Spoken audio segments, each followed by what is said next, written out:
This is The Big Story presented by HerbChambers.com. Hi, I'm Scott Allen. I'm a reporter on the Boston Globe Spotlight team.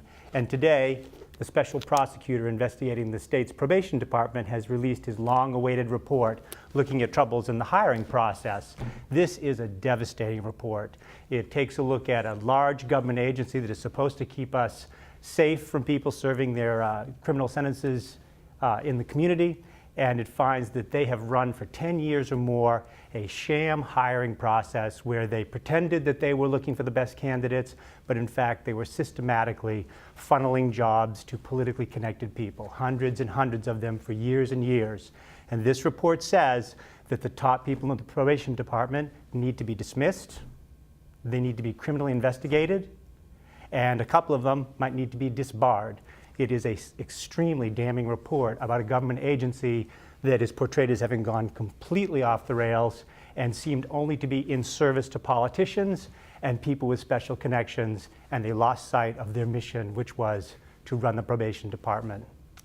Commissioner Jack O'Brien comes in for the most criticism of all. The fraud, which occurs on a grand scale, in the prosecutor's words, started with the commissioner, who is a close friend and a protege of former House Speaker Tom Finneran.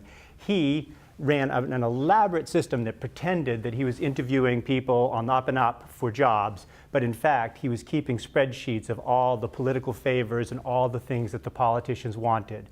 He's also accused in this report of soliciting campaign contributions from his employees in the state cafeteria at Ashburton Place, which is against the law on the face of it.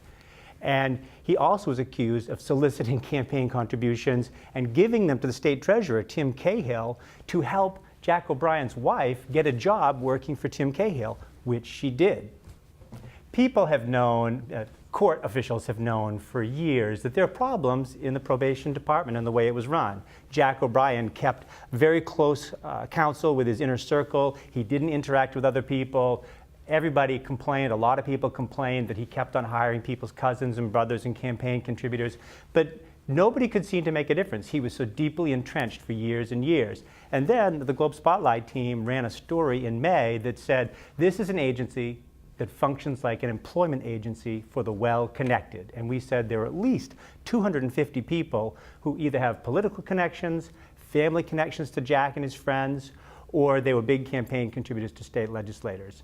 The day after our story ran, Jack O'Brien was suspended from his job, and Paul Ware, a prominent private attorney, was asked by the Supreme Judicial Court to take a look at what's going on inside the probation department.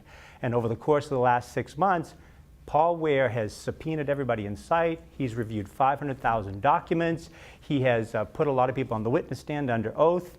And he has produced a report which is absolutely devastating. And the truth is, and it's acknowledged in the report here, all of this starts with good journalism back in May, and then a very in-depth follow-up by the prosecutor, pursuing a lot of the points that we raised, as well as raising points of his own.